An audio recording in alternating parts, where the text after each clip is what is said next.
What's happening, road dogs and highway hounds? Man, there's a lot going on, and I ain't paying attention, and I'm not worried about any of it because I know what I believe in and what I'm fighting for and what I'm working toward with this stuff, and I hope you do too.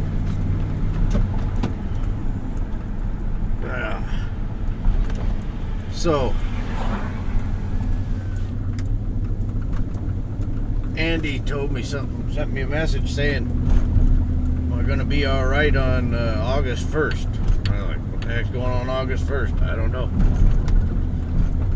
And he said they're going to strong arm that SegWit in. And he wanted to make sure that his coins are safe.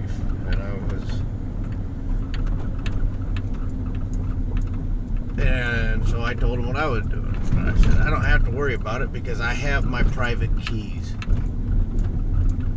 I've got them from paper wallets.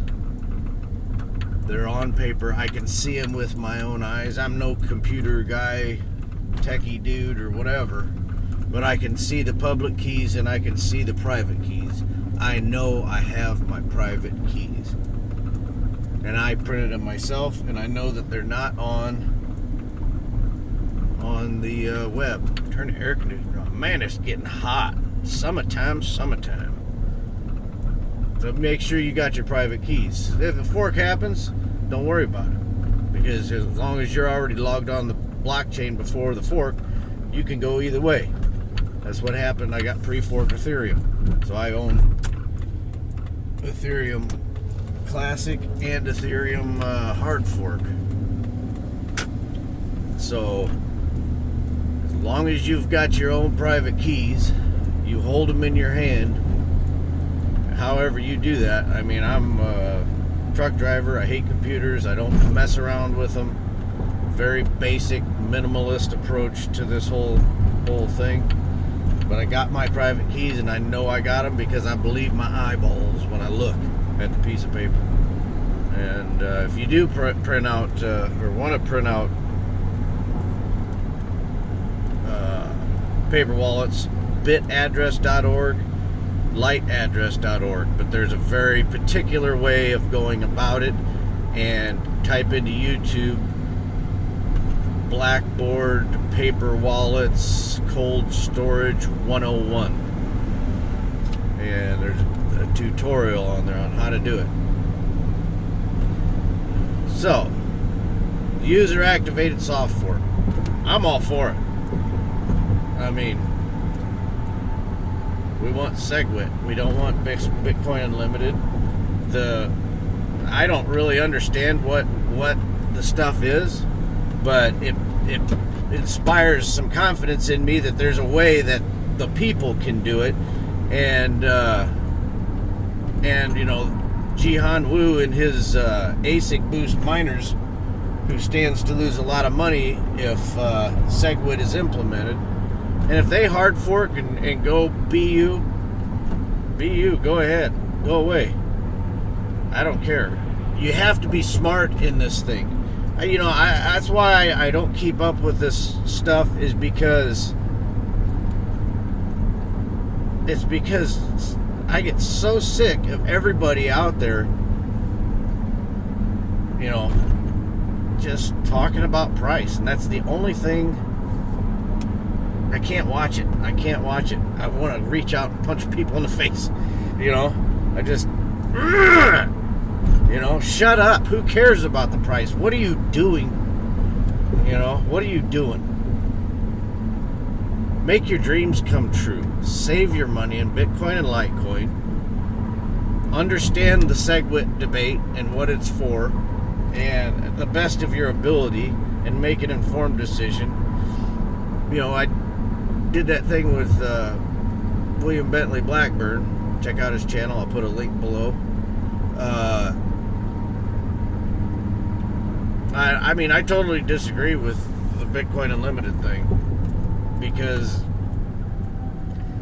one reason why I want SegWit, because I want the on-ramps and off-ramps, and I don't know, I'm no expert, so don't take my word for it, but from what I understand, it would help Bitcoin and Litecoin work together. So, yeah, that'd be awesome. You know, plus you get a little bit of a raise. And, you know, I tweeted Charlie Lear, was talking to him on the Twitter thing, barely, because I don't know what I'm doing there, but he said, what did he say? I was like, why don't we just do both or something, I can't remember, it was a while ago. And he was like, SegWit now, block size increase later, or something. I can't remember, but whatever. You know what? Only invest what you can afford to lose, you know, and hold on tight. But, you know, all these altcoins.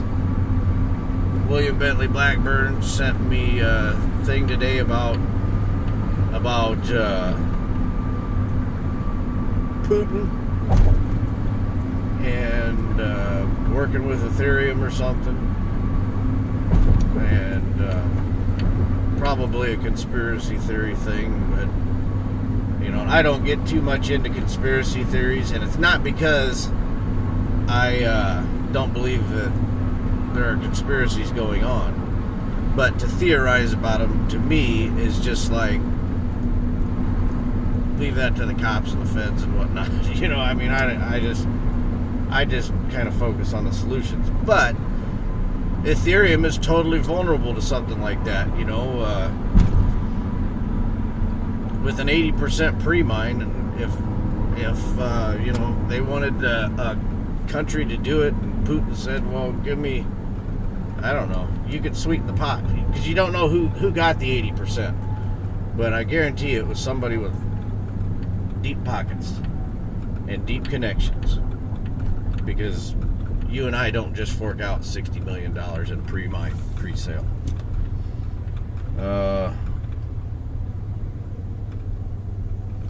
But yeah, I'll put a link to that. I haven't read that article, but it's probably, I don't know if it's fact or not, you know, so I'll put a link down for that too. And what else? What else is going on? There's so much going on.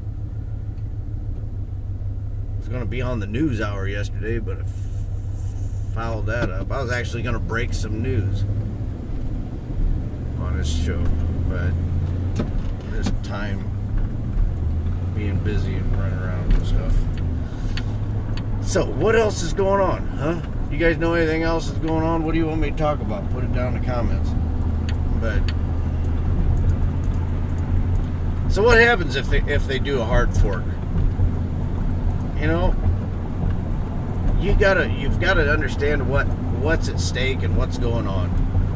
And I'm going SegWit all the way, just because I don't trust the greed. And Roger Ver, I don't know, man. He's just lost so much credibility, in my humble opinion. But I just don't trust him anymore. It's just, he's ruined his credibility with me. I'm always going to look at him like, what's going on, dude? You know, because of this whole thing. Because I remember him sitting there singing the praise of Jihan Wu about how great and successful his company is, and he's built one of the most powerful and successful companies, and he's pounding the stump for BU, and then you find out that, Jihan Wu's got this ASICs boost going on, and he stands to lose millions of dollars if SegWit is implemented. And it makes so much sense now, because that's the thing. The spirit in the air at the time of that debate with Tone Vase and Roger Ver, the spirit in the air was like, why aren't we doing this? You know, and he was giving those rationale for why not to do it. And it was just like, it doesn't make any sense, because the whole, I don't know, whatever. And I don't know. I really don't know.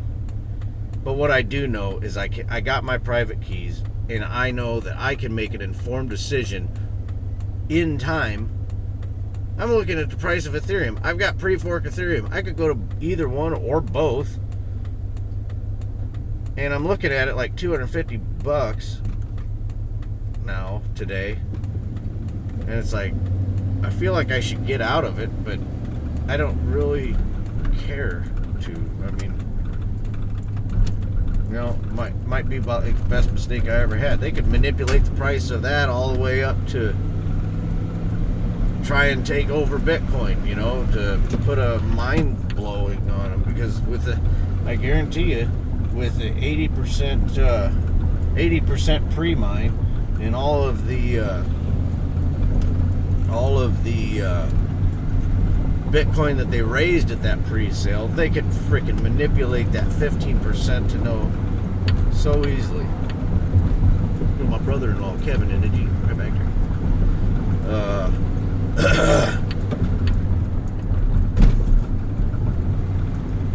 So, I don't know. Am I crabby again? Yes, I haven't had my coffee. I'm going to the Made Right diner for breakfast. You ever been to a Made Right? It's kind of a famous thing. Well, no, it's more like one of those local things that everybody thinks is famous, and then everybody from out of town comes and eats one, and it's like, it's a big deal. Made Right's a loose meat sandwich is what it is. It's like a sloppy Joe with no slop. You know, it's a really freaking annoying hamburger is what it is, but people love it. But I'm just going to go have me some bacon and eggs, maybe some peanut butter and jelly. And I don't think the Made Right accepts Bitcoin and Litecoin. You see how I connected all that? Peanut butter and jelly, bacon and eggs, Bitcoin and Litecoin, gold and silver. Just buy and hold your private keys. Don't be trusting these phone wallets. These phone wallets are where you're going to lose your money. Okay? That's where you're going to lose your money doing that. You're going to lose your money on the mining. I don't care if it's Genesis mining. Maybe, I don't know. Why are you going to, you know what? You know what? Everybody's got their little holy grail, but if you know what you're doing, if you don't know what you're doing, like me, you better figure out how to print paper wallets and make multiple copies and treat it like freaking gold, bury it in a tube in your backyard, and don't forget where you buried it or whatever, you know what I'm saying? Whatever you do, that's what you do with your private keys. But your private keys are a physical token. You know, people say, well, we need to back it up with gold and silver, make them physical. It's like, no. You want to back it up. You want the security of gold and silver, go buy gold and silver. You want the security of gold and silver cryptocurrency, you go to Bitcoin and Litecoin. Some of you guys have been saying stuff like I'm pounding this stuff because I own a ton of them. But you know what? I don't ask you guys for anything. I work. I'm going to work now. I work for my money, and I put my money into Bitcoin and Litecoin. So I really don't want to hear any crap out of any of you. Adios, muchachos.